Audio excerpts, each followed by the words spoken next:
Major funding for Doctors on Call is provided by WVU Healthcare and West Virginia University Health Sciences.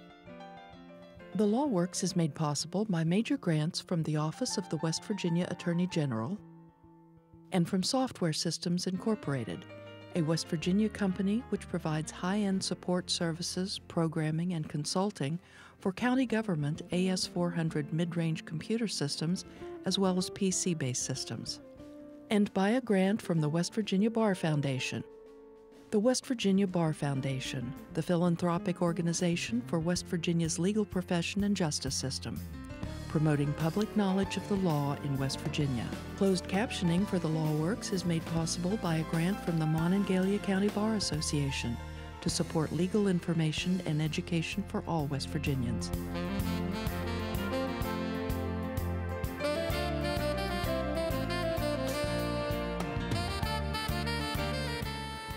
Welcome to a very special Doctors on Call. Tonight we will be joined with The Law Works and have a full hour to discuss the issues of drug abuse in West Virginia. Call in with your questions for our experts, including The Law Works host, Dan Ringer. Now here's your host for Doctors on Call, Dr. Raleigh Sullivan. Good evening. Many Americans believe that drug abuse is a problem confined to urban areas. But in West Virginia, unfortunately, we know that it's a problem affecting even the most remote parts of this state. West Virginia has the nation's highest rate of drug deaths, and as an addiction expert, I can tell you that it's difficult to treat drug issues facing us today, from painkillers to methamphetamine. Joining us to talk about health aspects of drug abuse in West Virginia are WVU Healthcare addictions expert Dr. Jim Berry and WVU Healthcare emergency medicine specialist Dr. Owen Lander. We'll be taking your phone calls soon, but first there is, of course, another aspect of this problem, and that's why we're combining Doctors on Call tonight with The Law Works. Here's your host, attorney Dan Ringer. Good evening. Drug abuse in West Virginia is one of those issues that has more repercussions than we typically think about. And that's why we decided to do this special program with health experts on Doctors on Call and our legal and law enforcement experts on The Law Works. The National Drug Intelligence Center says that the cost of drug abuse to society is about $200 billion per year. But we also measure the cost of ruined lives, families, and ruined communities. We'll talk about all this with our guests, Assistant United States Attorney for the Northern District of West Virginia, Shawn Morgan, and Drug Enforcement Administration Agent Mark Simala. Now, Shawn, you're the head of the Criminal Division here in the Northern District of West Virginia. That's right. And Mark, you are a DEA agent. You investigate crimes related to drugs, among some other things. That's correct. What do you think that the biggest drug problem is in this region, in the state of West Virginia? You go first, Mark. Dan, I believe it's definitely opiate, painkillers, and in certain areas, heroin. I mean, it's out of control. It's the heroin we're seeing now is a lot more potent than before. It's cheaper, and a lot of people once they get addicted to painkillers, they're moving to heroin and it just becomes an economical decision because it's a lot cheaper. The opiates, OxyContin, oxycodone, drugs of that sort, can be very expensive. Yeah, almost $1 a milligram. For one 30-milligram pill, anywhere from $30 to $35 is what we pay on the street. What's the cost of heroin? $10 a bag. What's a bag? You're getting probably equivalent to 3 or 4 30-milligram painkillers. Shawn, you prosecute drug cases. How big are these cases? What's involved in all this? Well, it's extremely a widespread problem. And I echo what Mark says about the drug trends that we see.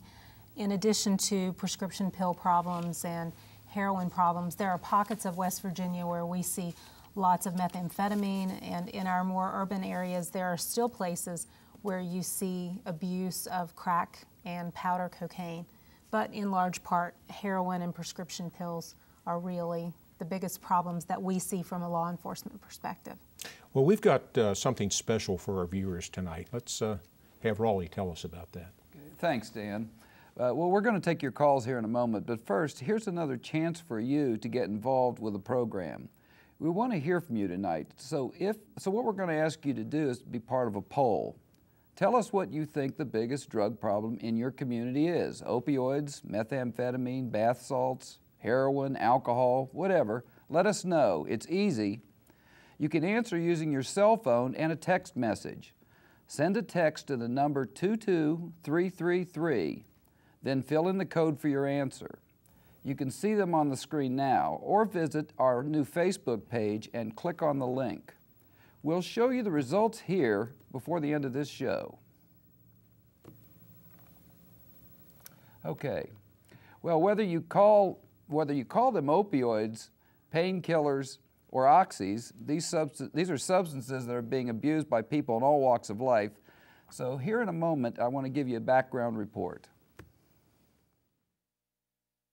A recent study of 76,000 patient lab results finds more than 2/3 failed to take their drugs correctly.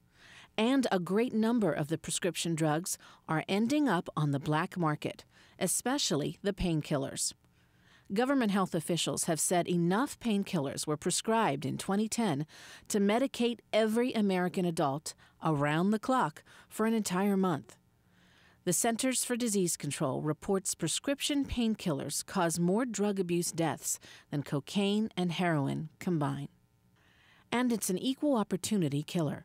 According to the study of patient lab results, prescription drug misuse is consistent across income levels, gender, and the level of health insurance coverage. So if your doctor prescribes painkillers, don't be afraid to take them. But when you're pain-free and don't need them anymore, be sure to throw away any pills you have left. With the background report, this is Amy Johns. Okay, well, we have our first question. This is from John in Kanawha County. Welcome to the show, John. You have a question for us. Yes, I do. Not really understanding addiction. I know that some people are prescribed drugs, painkillers is what my question is about. What causes... I've had painkillers before, and they kind of make you non-functional. What causes people to continue, and then people that haven't been prescribed them, the assumption would be younger people, what causes them to start and just continue? Well, that's the perfect question to lead in. Jim, you want to take that? Sure. You know, it causes you to be unfunctional or non-functional, but believe it or not, John, some people actually like to have that feeling. And not only are they able to enjoy that feeling, but then they start doing it enough times and over a long enough period of time that it becomes more and more rewarding. It becomes more and more of a habit. And then they find that they cannot stop anymore. Owen, as an ER physician, what are you saying with regards to the opioids? And maybe even try to answer his question.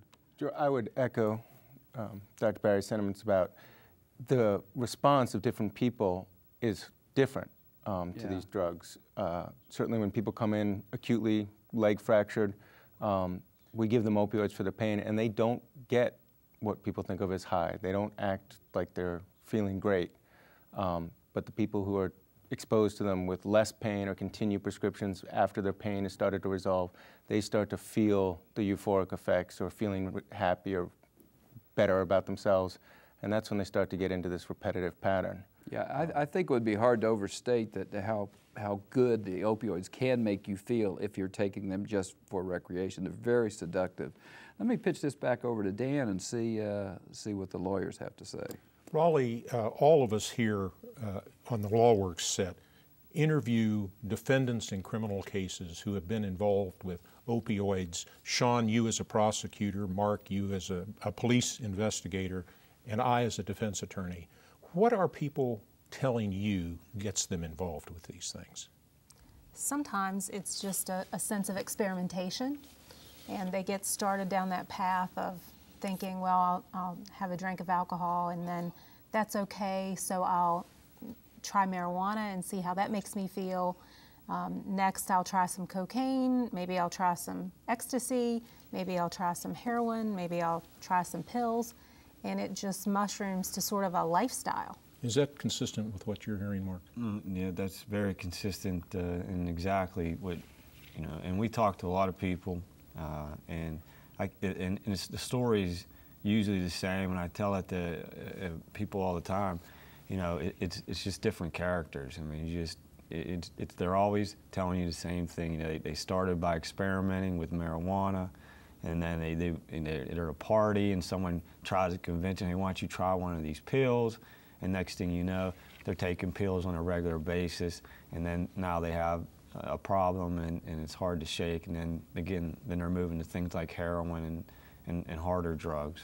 One of the things that I hear frequently from criminal defendants that I have represented is, well, I had some opioids, I had some painkillers when I hurt my back on the job or when I broke my ankle or something like that, and I used them, and then I stopped using them, and then my wife died, or my dog got sick, or my truck was repossessed, and I used them to extinguish that pain too. And then there was another group, usually young people, who said, I dropped out of school, I couldn't get a job, I didn't have anything to do with my time. And so they were using them to control that pain. And the thing about these drugs is they are so insidious and so dangerous that if you use them more or in a different way than your doctor prescribes them, you're really opening yourself up for trouble. We'll have another phone call. Dolores in Preston County. Dolores, you have a question for us. Yes. I'd like to know why, you know, they're wanting to get rid of the drug abuse. Okay. I have talked to law enforcement agencies. Okay. If you cannot start, well, first let me tell you, somebody got my son started on Xanax and drugs when he's 11 years old. I knew nothing about it. He always come home sober, everything, you know. Well, I didn't know about it till it was too late. But my son still has never walked in my door so messed up he can't walk. But he's incarcerated now. Okay, instead of incarcerating these people and costing the state money to keep them in jail and everything, why don't they take that money, use it to help people that is on drugs and start at the top? You know, these drug abuse started back in the 60s and 70s. All right, just like I heard on the news last night, this man, 71 years old, got caught with 800 and some pills. And why don't they regulate how many pills they give this person for such and such a thing? Just so much for a certain amount of time. There's a lot there in that. One, Dolores says someone started her son on these drugs. And my initial reaction to that would be, you know, your son made a choice to take these drugs the first time. He may have been young, but we do try to educate kids early. We do. The United States Attorney for the Northern District of West Virginia, Bill Ehlenfeld, has a program called Project Future where he regularly goes into the school system and talks to children. And it's an important thing to educate young people about how you have opportunities and you have choices and there are consequences to every choice. And I think Mark would tell you, and I'm sure you know, Dan, in court regularly we hear the judges telling defendants, I'm sorry that you have to go to prison, but that's a consequence of the choice that you made to sell a drug. And it's a terrible shame. It's a terrible shame. Well, why do we lock these people up? Why don't we say, okay, into a drug treatment program for you, we're giving you this chance, get yourself clean, and maybe you'll get off the hook? Well, a lot of times by the time someone gets to the federal system, they've often had some type of drug treatment, even if it's on a short-term or limited basis. And even in the federal system, in the prison system, there's still an opportunity for drug treatment. So it's not something that you don't see, but it's also not something that's foolproof, and we see a lot of recidivism even among people who've had drug treatment. Well, and there's an issue concerning the availability of drug treatment programs. Raleigh, what do you all think of that? Well, you know, I'm glad you asked us, Dan. This is an awfully big issue for physicians as well. You know, my heart kind of went out to Dolores and the problem she was having. Access of treatment instead of incarceration. Obviously, as physicians, we believe that treatment is required. Do you want to talk a little bit about what kinds of treatments we have? Sure. Treatments, it really varies upon the level of treatment that one can receive. The highest level, of course, being an inpatient treatment for detox, A lot of folks who are addicted to especially something like alcohol or benzodiazepines often need to go through a detox prior to getting further treatment. Beyond that, 28-day type program could be often helpful for folks. Right. Outpatient, intensive outpatient programs where somebody's coming in, they're working with a therapist on a very frequent basis and working with a physician. The physician and the therapist can often get the family members involved. And we see, as long as there's some really good monitoring and treatment, that people can do well. Okay, well, excellent. Let me, because I want to talk more about that. We have another caller and I want to get her in. This is Joan from Washington County, Ohio. Joan, welcome to the show. You have a question for us? Yes, I do. I've noticed when I go to the quick cares and I have pain, a lot of times I get much more medication than I need for pain relief. And with OxyContin and other pain relievers so much abused, I wonder why the doctors don't give us a smaller amount of medication and then maybe renew it one time if needed. Because I see just so much pain medication available. And in Washington County, we're able to give pain medication back to the sheriff. And I wonder if that's available in West Virginia. Thank you. Owen, I'll give that to you. I agree that the issue of pain medication and how much to give for people presenting with acute problems is right at the forefront of this issue. We started about 12 years ago with identifying the issue of undertreating pain in emergency departments and acute care, and we started treating more, and we're now in a situation where most of the docs, I think, are starting to try and do the right thing and limit prescriptions to clearly painful conditions, very short terms, no more than 2 or 3 days is most people's standard, and say you need to follow up with a primary care, an established person who's going to monitor your usage and your requirements for this condition. But there are factors at play, right down to patient satisfaction. Right. Doctors are getting, I'll be quite honest, told the patients need to be happy, but we're also being told you can't give them pain medicine, and a lot of the patients' expectations are to be relatively pain-free. Right. And sometimes with certain conditions, the goal is being functional with your degree of pain control, not completely pain-free until your condition resolves. So all these come into play. But I think the emphasis should be there, and certainly if you're a patient, I encourage you, if you think your doctor is being more liberal than you need, speak right up and say, by all means, say, you know what, I've had these before. I don't think I need 20. I think maybe just 2 or 3, or maybe something a little less. The last time I had these, they really knocked me for a loop. I guarantee you almost every doctor would be deeply appreciative for that. They'll be happy to scale back or adjust. I think that's well said. For the audience out there, we're in the midst of a survey here tonight also. The number is 22333. For any of you that have a cell phone and would like to text in, you can then answer that survey, 22333. We have another caller. This is Jeff from Roane County, West Virginia. Jeff, welcome to the show. You have a question?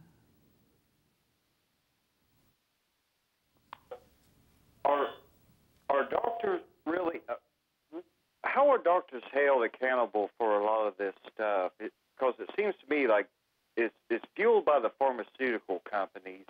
And like if you look at Florida, you know, this OxyContin Express that's coming up through, you know, our area, region, all the way up to Pennsylvania and just wherever.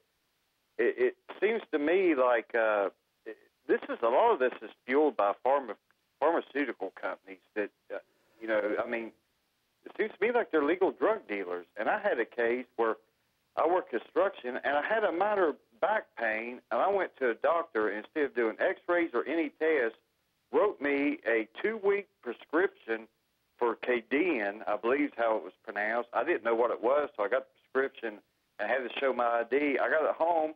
It was like a generic morphine. Right. And I'd like to get y'all's opinion on that. Well, that's a good question for both the medical and law team. Why don't we start with it, and then I'll give it to Dan.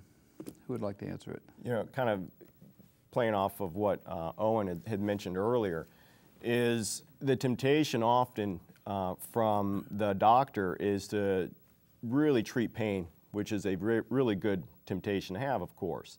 But we've gotten to a point in society where no amount of pain is considered acceptable. Yeah. And oftentimes, patients come in demanding complete pain relief, and frankly, that's nearly impossible. So, you know, there's the pharmaceutical aspect as far as, you know, a market-driven need to continue to do this, but there's also the need to really treat your patients well, and then there's this sort of just opinion among patients themselves that they need to get their pain treated no matter what, and so you've got you know, a situation where all these factors are at play. If people could kind of understand that pain cannot be treated 100% of the time, and to be able to live with a certain amount of pain, I think that would go a long way as well. Okay.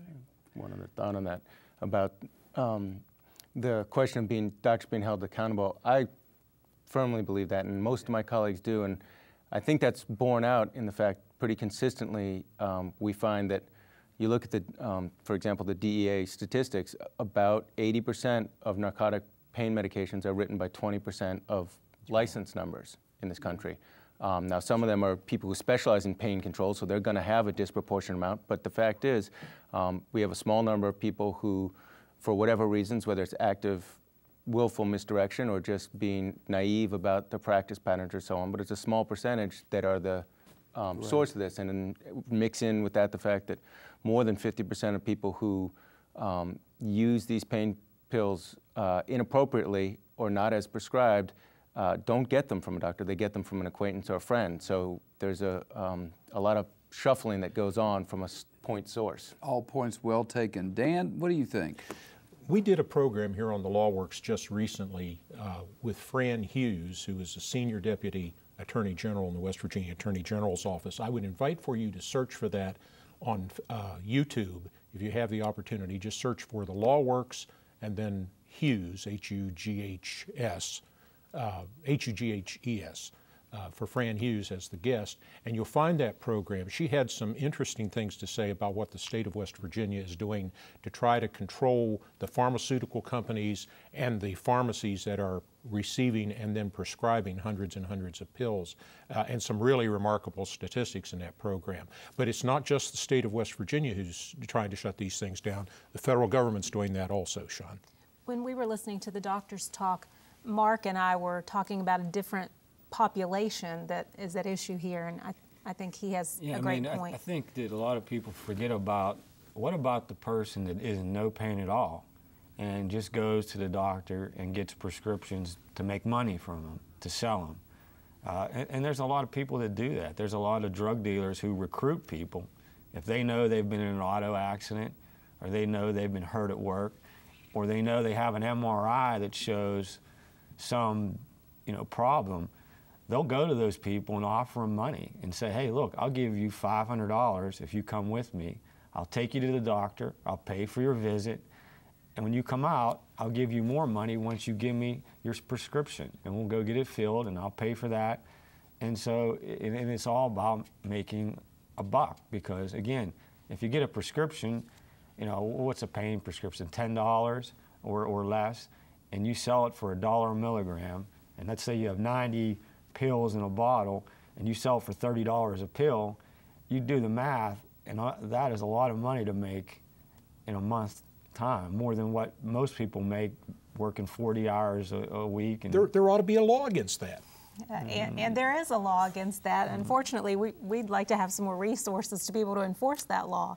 It's a sad state of affairs, but we see that pretty frequently.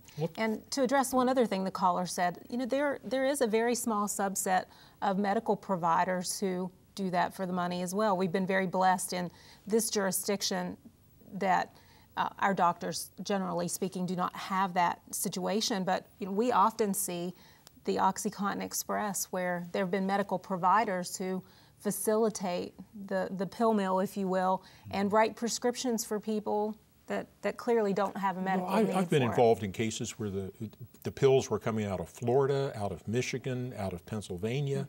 It just seems to be everywhere. Well, let's take another call. Veronica in Raleigh County. Veronica, go ahead, please. Hello. My question is, here in Raleigh County we have thousands of people that's addicted to prescription drugs. Okay, I have a local paper here with an ad for a brand new clinic that's opened, and it's called Hope Clinic, and it's located in Beckley and Charleston. And their caption says, a new kind of pain clinic in Beckley and Charleston, West Virginia, is accepting law-abiding patients who need opioid pain medicine to help manage their chronic pain. Okay, why is the government allowing these clinics to open up and advertise to bring in people? Well, that's an interesting question, and we see things like that in Florida in some of the pill mills. Now, we can't comment about a particular pain clinic as to whether they're on the up and up or not. It could be that it's a pain clinic who's going to be very carefully screening prospective patients or patients and very carefully prescribing, hopefully, just the right amount of pain control. But it does happen that some of these folks are really brazen about the willingness to dispense some of these oxy drugs. I would agree, definitely. We do our best, obviously, as investigators, to try to put together the best cases and develop the best evidence so we can prosecute these people. But sometimes, doctors are a little more insulated than your average drug dealer that you would think selling their drugs. I mean, they have something to hide behind a lot of the times, which is they can say that, they examined this patient, they feel in their expert opinion that this opiate would be the best course of treatment. And sometimes as investigators, it's very frustrating, and that we'll work our way all the way up the food chain and get to the place where the drugs are coming from, which in some cases is doctors, other cases it's different places, and it's frustrating. But it's an unfortunate part of the job, and I'm sure Shawn could probably address that. Yeah, I agree with that. I mean, it's a complex type of investigation to have to do, and it's easier oftentimes to catch the street dealer, the person who's not really injured, who has flown to Florida or driven other people to Florida and gotten a car full of pills to bring back to sell on the street. Well, let's address this to the medical community. Raleigh, what's the standard for physicians in prescribing these opioid painkillers? What do you have to believe? What do you have to see when you prescribe these things? Or is it just a case of documenting the file to say, good enough, we can prescribe this now? Well, that's a very interesting question, Dan. It's a very tough one to answer because there are people who legitimately need pain pills. In general, most physicians would say that when it comes to the opioids, that opioids should be used for a short period of time and for limited conditions, and that if somebody has chronic pain and needs to be on treatment for a long time, that you really need to look at that carefully to decide if opioids is the best way to go. The caller that called in from Beckley, I thought that was a very interesting comment. Those of us that are physicians would agree that pain clinics, a good pain clinic will have lots of different kinds of modalities that they could offer patients for treatments. Would you all like, other than just opioids, would you all like to just comment on that? Absolutely. I mean, there are a number of ways to be able to manage pain. Acute pain and chronic pain, but it seems like the clinics that are just focused on prescribing a particular opiate or narcotic medication, those make those who are in the addiction field a little bit nervous. I would simply add that the question of assessing pain is extremely difficult. At the end of the day, the level of pain someone's experiencing is only they know. And we do our best as physicians to look for conditions that typically are painful, but I can tell you I've taken care of fairly stoic people with what I considered grievous injuries and ask them if they want pain medicine. No, I'm happy to give it to you. No, I'm okay. And someone else in tears, and I can't quite find out exactly where the source of their pain is, sort of organically. And we do tend to give people the benefit of the doubt as physicians because we are very, at least I can speak for myself, I'm afraid of not treating a patient who deserves it. And the price sometimes is getting fooled, unfortunately. Okay. Well, Dan, let's throw it back over to you at LawWorks. It's halftime here. It is indeed, and this is the time that the LawWorks would be normally starting. If you're just joining us for the LawWorks, well, we're doing something very special tonight. We're in the middle of a special call-in program with Doctors on Call, talking about drug abuse in West Virginia with our guests, in addition to the medical guests, Assistant United States Attorney for the Northern District of West Virginia, Shawn Morgan, and Drug Enforcement Administration Agent Mark Simala. And we talk about these pill mills and that sort of thing. I know there have been prosecutions in West Virginia of drugs coming in on the OxyContin Express. Shawn, you've been involved in those. What's the magnitude of these cases? Oh, some of them can just involve thousands upon thousands of pills. We were talking a few minutes ago about giving doctors the benefit of good faith diagnoses, and if their files can substantiate that they are giving legitimate treatment to patients who are actually in pain. But sometimes we see cases where there are just such a high volume of prescriptions being written that it's just physically impossible for a treating provider to have given any measure of care at all. Or we've even seen cases where when you look at a doctor's records, there are prescriptions that are documented in the Board of Pharmacy that have been filled, and there's no corresponding patient file. There's been no patient care whatsoever. So in that instance, that it's purely a criminal activity. Right, and you got to remember, West Virginia is geographically sandwiched between major cities like Columbus, Detroit, Pittsburgh, even Charleston. And you have drug dealers sitting in these areas that know West Virginia's got a reputation of being drug users. So why not flood those markets with pills that they can make money from? And sometimes it seems like if you prosecute one group of drug dealers and get them out of the way, very quickly another group comes in to take their place. That's not just sometimes, that's all the time. Yep. All the time. We have another caller, I think, Raleigh, with a question for you, medically oriented question. Susan in Washington County, Ohio. You have a question for us? Yes, my question has to do with recovery. And besides a 12-step program, what programs have the highest success rates to manage your addiction? Well, that's an excellent question because we know 12-step programs have been very, very effective. But how else would you answer her? 12-step programs have been very effective. But of course, they're not the only program out there. Recommending meeting with a doctor. There are a lot of medications that could be helpful for addiction. There are a lot of talk therapies that can be helpful for addiction. So there are other options that people have. Maybe some faith-based absolutely programs might be helpful. I think the important thing about the question that was asked is that drug addiction is unlikely to go away on its own, and that most people who have drug addiction will in fact need some sort of treatment if they're going to be successful. What kinds of drugs are we seeing in the emergency department these days? Well, I know we certainly have already spent a fair amount of time talking about the prescription pain pills, but that the reason we have is because that's what we see the most of. But I guess I would divide it into, for me in the emergency department, my colleagues, there's the difference between the sheer volume size of the problem, and that would be pills for pain. That's the most often the issue that comes up, someone wanting refills or not being sure whether there really is a painful condition, or the overdoses that we see, especially with naive people, because certainly the issue that we haven't talked about, I think, is there's a degree of acceptability around prescription pills and pharmaceuticals that changes it.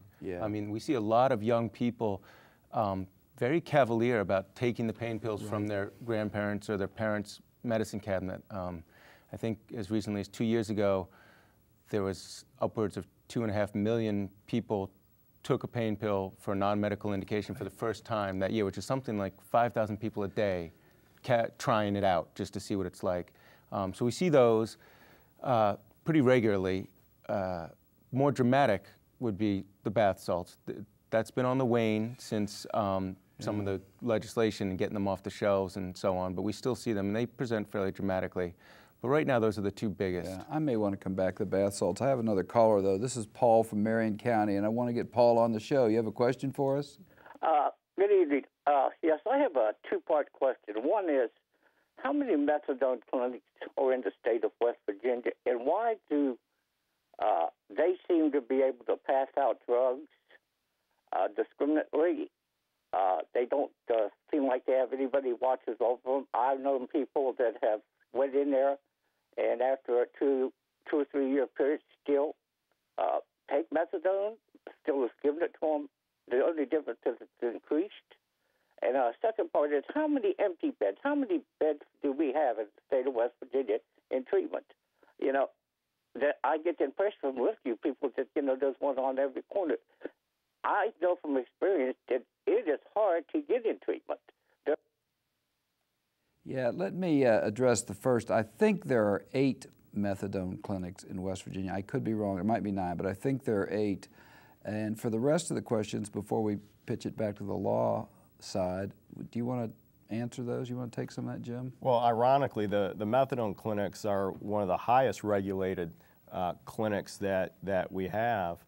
And most of the problems that are being associated with prescription pain pills are not actually from the methadone clinics, though they have their difficulties as well.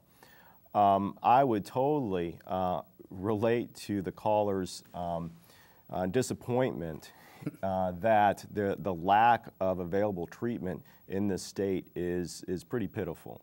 And we know we can treat these people. We know what works, and yet the availability is pretty poor. Yeah, Jim and I have spent our careers trying to help get people into treatment, and it is very difficult to find a bed sometimes in West Virginia. We are very aware of that. Dan, you want to say something about this issue? It's interesting. The legal community is likewise frustrated at the lack of treatment facilities, the lack of available beds. But you know, the alternative to providing treatment for these folks is to send them to prison. And the prisons are overcrowded. Now, we do have drug treatment programs in state prisons, but not in regional jails. So if you have somebody who's confined in a regional jail under a sentence to go to prison, but their sentence is 14 or 18 months long, they may never see the inside of a state penitentiary. They may serve their entire sentence in the regional jail, and about the best you're going to get there is a program from Narcotics Anonymous or Alcoholics Anonymous or something like that. If you're in a federal program, the federal prisons are overcrowded too, and frankly, you have to have a fairly long sentence to get into what is called the 500-hour drug treatment program, which is a pretty good treatment program in federal penitentiaries, but you have to be sentenced to a long prison term. If somebody's going to serve 13 months or 18 months or 24 months, you're probably not going to get in that prison program. That's true, and it's a frustration from a prosecution standpoint because you want not only to deter criminal conduct, but you want to address what the underlying problem is and get people the medical treatment and rehabilitation they need so that when they are finished with their sentence, they're productive members of society. And we try to do graduated sanctions for people who've gotten out of prison and are still under court supervision and make sure that they have regular counseling with a psychologist or attend some type of meeting. If that's not enough, we try to increase the frequency of that. We have drug testing with the probation offices. If that's not enough, then we're looking for inpatient beds, which aren't always available. And it gets to the point where you run out of options, and then the court is left with looking at you and looking at me and looking at a defendant and saying, you have to go back to prison because you're not conforming yourself to the law. But you know, we need to give a nod to what I think is some of the most overworked people in the federal court system, and that's United States probation officers. These guys and gals have a huge number of cases, and the best way to success is close scrutiny by the probation office of the people who are on supervised release, and it's hard for them to do it. And people are thinking they're going to get away with something because of that, and oftentimes they do not. But you know, we've been talking about the prescription pharmaceuticals. There has been a really odd phenomena in recent years. I heard an allusion to it from the medical community here just a moment ago. One of the strangest trends in drug abuse in recent years has been the emergence of bath salts. which of course are not anything that you would use in your bathtub. Here's more about that in this background report. Bath salts, sold under names like Ivory Wave and Vanilla Sky, are stimulant drugs that were originally marketed as bath salts to get around drug laws. This year, nearly 2,500 bath salt-related calls were made to U.S. poison control centers. Snorting these drugs can cause agitation, paranoia, hallucinations, and suicidal thoughts. It was unlike any other drug of abuse I've seen since I've been working in poison centers. You know, most other things that cause people to hallucinate or get high, you see that peak within 24 hours and then it goes away. This high lasted sometimes 3-5 days or even longer, often resistant to the medications that we normally use to treat highs from medication. Recently, West Virginia and federal lawmakers passed laws making the substance illegal. Since then, poison control center calls have dropped, but the problem still exists. With the background report, this is Amy Johns. Before we take our next call, I just want to encourage the audience again to text in their answers to the survey that we have out about the kinds of drugs that are seen most in West Virginia. We are very interested in your responses, and hopefully people will take the time to do that. We have another caller. This is Terry from Allegheny County, Maryland. Terry, you have a question for us? Yes, sir. I see you all discussing about drug abuse, and I see that you all are talking about drug treatment. A person that is an addict, which I was myself one time for 25 years, you can have all the drug treatment plans, but a person wants to have help. And another thing I can't understand, if a person's trying to get off drugs, why give an addict a drug? That's my question. We hear that all the time. Sure. Probably the most common type of medication that we hear about these days, especially in West Virginia because of the significant prescription pain pill problem, is Suboxone. And what Suboxone is it's a medicine that can be very helpful to help curb the cravings for a drug addict to use. One of the things that people who don't understand, who have not actually experienced an addiction, is how severe the cravings can be to keep people doing all of these crazy things that they know are bad for them. And they know they're harming themselves, they're harming their families, harming society. And so, you know, these folks are suffering to the point where they're waking up and the first thought that's coming in their mind is, where am I going to find something to use? Right. And the last thought before they go to bed is the same thing. And so if we can give them a medicine like Suboxone, which is a partial opiate medicine. That's important to say, partial. It's a partial opiate medicine to help control those cravings, to help people from going through withdrawal, but most importantly to help the cravings. We've been able to see a dramatic difference in people turning their lives around. But it is certainly, it's a hard concept for people who really haven't experienced this to kind of wrap their heads around the fact, why would you give another medicine for somebody who's already addicted to a certain medicine? Yeah, we hear that from non-addicts all the time. Sure. You know, they don't seem to understand the importance of that. I think our next caller would probably be better served by the law people, so I'm going to throw it back over to Dan. Before we take that call, you know, we've talked a lot about the problems of drug abuse, the problems with addicts, and the sparsity of treatment programs. But there is some help out there. If you're having trouble with prescription pharmaceuticals, the oxy kinds of drugs, might we suggest that you contact the West Virginia Prescription Drug Abuse Quit line. That's at 866-WV-QUIT, Q-U-I-T-T. And for those of you who are alphanumerically challenged, that's 866-987-8488. 866-987-8488. There are no repercussions legally to that call. You get some help. You're not going to be prosecuted if you call in and ask for help. We're not going to guarantee you that you might not be prosecuted in the future. We're not allowed to do that, but you won't be prosecuted because of that call. Get some help. If you want help, get help. Help is out there. Now, we have another caller, John in Kanawha County. John, go ahead. Good evening again. This is on the law side.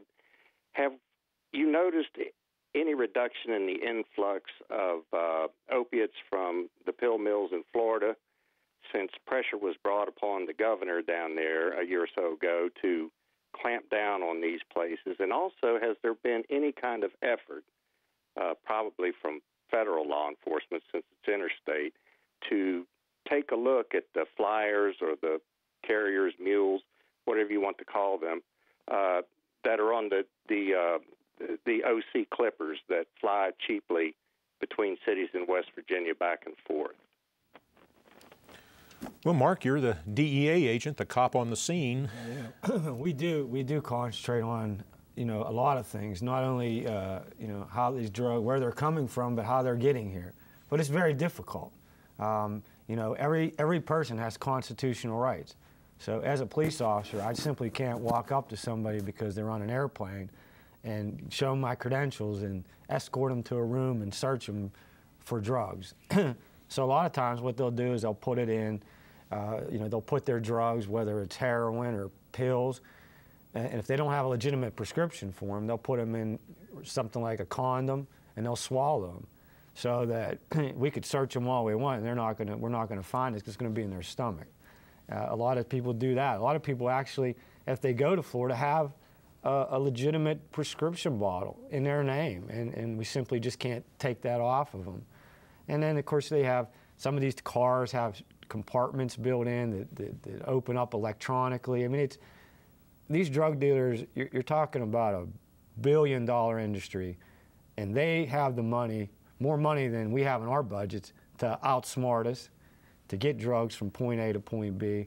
And you know, it's just overwhelming for law enforcement. I think everybody does their best, but it's just such a demand here in West Virginia for drugs that they're going to get here, because if someone's going to make some money, they'll find a way to get it here.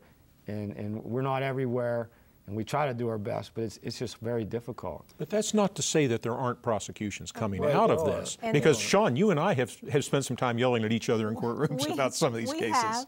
We have, and what I would say to the second part of the caller John's question is that we do prosecute people who are on these flights, people who have gone to Florida and brought back extremely large quantities of prescription pills, or gone with groups of people to bring them back to resell. And we will do things like find out what flight you took. You know, we'll further our investigations however we can. You know, we can't always search someone immediately. We may not have the probable cause necessary to obtain a search warrant immediately. But we can build long-term investigations, and we can look at people's travel patterns and their associates and their phone records and work the investigation. That's important, because the first part of the question was, have you noticed any reduction in the trafficking between, say, Florida and West Virginia? And not yet. It would take years to see that reduction, if there is one. Well, and if there's a reduction from Florida, there's an influx from Detroit, or an influx from Baltimore, an influx from Pittsburgh, or Columbus. Seeing Detroit has stepped up now that Florida has kind of, you know, the pressure's been on Florida. Now drug dealers in Detroit have capitalized on that, and then now they're moving drugs in from Detroit, especially the pain pills. And then, of course, when an addict can't find their pain pills, the next thing they go to is heroin, which is overly abundant because of, you know, some of the Mexican cartels and some of the larger criminal syndicates are controlling that, coming in from Mexico across the border into the United States. Well, speaking of moving from drug to drug, we're taking a survey tonight. Raleigh, do you have some results on that? I do, and I want to comment just briefly about what Mark says, and that's certainly what the physicians are seeing, and that is that if people can't get their prescription opioids, in fact, we're seeing a real surge in heroin coming into our clinics, primarily because it seems to be more available. We do have the results of the survey. I think it's going to come up now, so we can take a look at it here. So have the docs take a look at it there. And what is the biggest problem in your community? Prescription pills is half. Then methamphetamine, which we haven't really even talked much about, heroin, alcohol, and bath salts. What do y'all think of that? It's certainly not surprising at all. I mean, over the last decade, we've seen a dramatic increase in the number of people we're treating for prescription pain pill misuse. you know, it is not too light of a thing to say that this is an absolute epidemic in our state, and the survey results certainly bear that out. I would agree that what the people at large are seeing and are reflected in this poll here in West Virginia is borne out by the statistics. Everything from total number of prescriptions written by provider or per patient, number of ED visits related to pharmaceutical drugs, complications, overdoses, deaths. All the numbers point to orders of magnitude, you know, 300% and 400% increases in the scope of this problem in the last 5 years. So that's accurate. But I would like to point out, you see right there as well that people recognize that there are other drugs there, and alcohol was on the list. Still remains the biggest drug in this field. It doesn't garner as much attention. It shouldn't detract from this issue. It's legal. But it's legal, and if you look by just the pure number of people involved, using it, affected by it, billions and billions of dollars, it doesn't catch our eye because it's just part of the background in our country. Right. But it's got a huge cost as well. They all do. Okay. Well, I want to thank you for that answer, bringing up about alcohol. Dan, what's your group think about the results? Well, what do you think? Are you surprised by the results? I'm a little surprised. I think from a law enforcement standpoint, we see more cases on a day-to-day basis that involve what we would call street drugs like heroin or methamphetamine, more so than we do cases associated with pills, although we've spent a lot of time talking about pills tonight. Particularly in the rural areas of West Virginia, methamphetamine can be very, very prevalent. A lot of times when you're so far away from an urban area, it's much easier to assemble the chemicals and make a batch of methamphetamine in your own community, in your own home, as dangerous and nasty as that is, than to obtain even prescription pills. So I was surprised that that number was as low as it is. Me too, especially with the methamphetamine. If you like Pocahontas County, Randolph County, you go into the rural counties of West Virginia, and you ask people there, what is your biggest drug problem, and it will be methamphetamine. And it's a drug that you could go to Walmart, buy all the supplies you need, and essentially make it, like Shawn said, in your kitchen over a course of 2 or 3 hours, and you have a drug that's probably 10 or 15 times more powerful than cocaine. Highs lasting for days at a time. Just a very addictive stimulant. But I agree with Shawn. I think that a lot of times these drugs, like heroin and methamphetamine, a lot of people are embarrassed to admit they're taking those type of drugs, and they don't want to see the problem. I was very surprised to see that heroin was so far down the list, because in the last couple of years it has become immensely popular.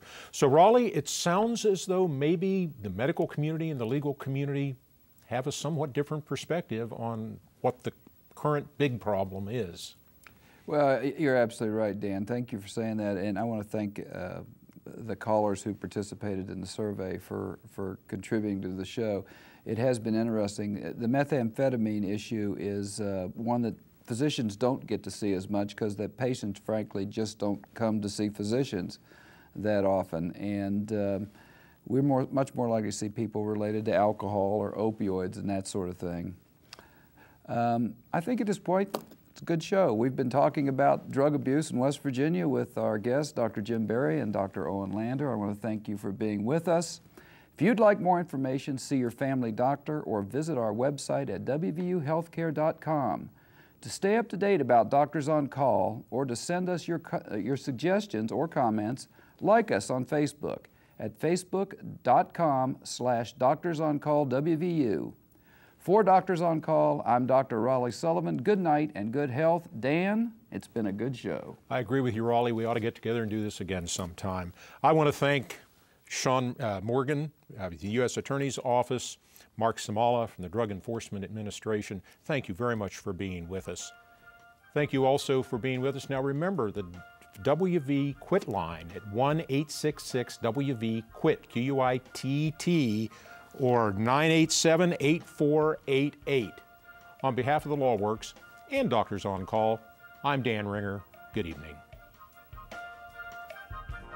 If you would like to suggest a topic for a future The Law Works show, or if you're a school teacher and would like to receive a DVD of this show for classroom use, send us an email to thelawworks@comcast.net or visit us on Facebook.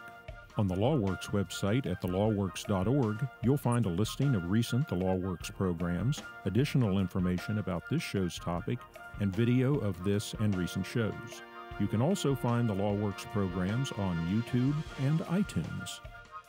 The Law Works is produced in cooperation with the Office of the West Virginia Attorney General, the West Virginia Bar Foundation, the Mountain State Bar, the Monongalia County Bar Association, and the West Virginia University College of Law. Major funding for Doctors on Call is provided by WVU Healthcare and West Virginia University Health Sciences.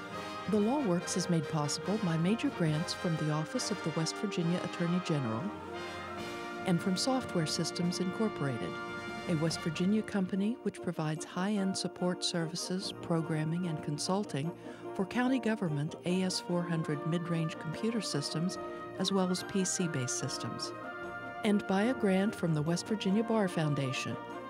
The West Virginia Bar Foundation, the philanthropic organization for West Virginia's legal profession and justice system, promoting public knowledge of the law in West Virginia.